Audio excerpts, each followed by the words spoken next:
Hello, I'm Pastor Jeremy Combs, and we're going to pause for a proverb. Let's go. Proverbs chapter 12, and we'll be in verse 13 today. The wicked is snared by the transgression of his lips, but the just shall come out of trouble. They say there's no such thing as a perfect crime. Now, obviously, from a believer's standpoint, we would say the crime has its evil origins, and therefore, from the very beginning, it is twisted, perverse, wrong.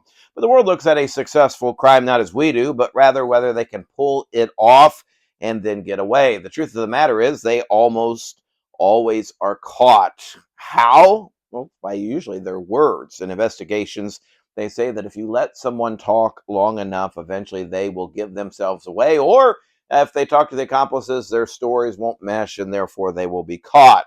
To cover up their crime, they're caught because they have to fabricate a story with lies. The lie they weave often becomes tangled sometimes in their mind or in the mind of others that are around them. The word transgressor in Hebrew means a revolt, a rebellion. This is, it's interesting. It's worded that way, that his words is snared by the transgression of his lips. It's as if his own words revolt and rebel against him, leading to his demise. The just man, though, he tells the truth. He may be falsely accused. He may find himself in a tight spot, but ultimately the truth will deliver him from trouble. This is why we always should tell the truth.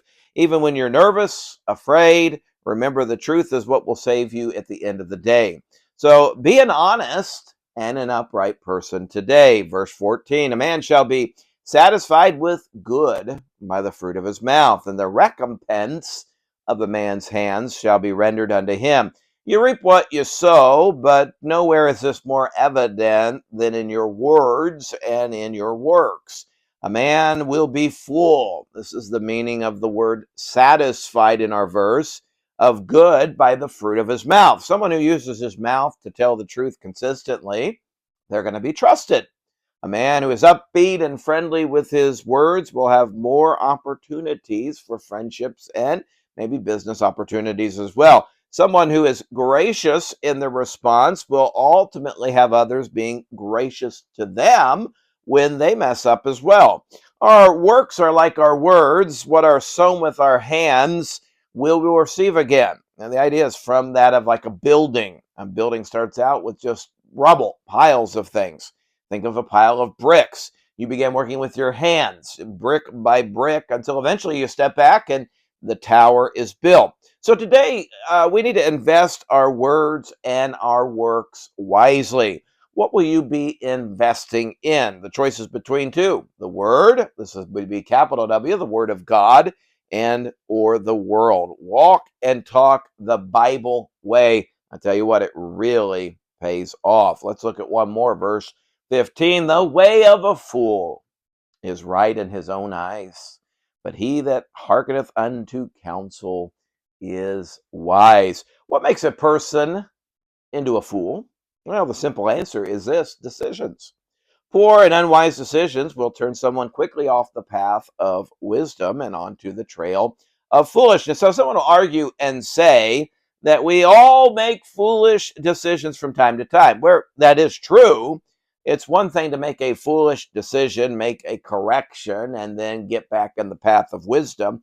It's another thing to make a foolish choice, disregard the reproof or the truth, and continue on your foolish way as if everything's okay. This is the epitome of being a fool. Why would one not correct course after a foolish or often a disastrous decision?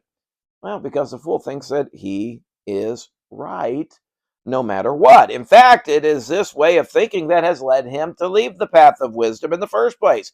He will not see his insufficiency, so he rejects any and all, and here's the key, counseling. It's such a simple step just to ask somebody for some advice. But to the fool, it seems like a trivial and useless process. The wise man, though, he makes right decisions. Yet he is humble enough when the next decision comes to double check himself, to verify what he's doing is right by seeking out counsel. So today, be wise and don't be afraid to ask for counsel.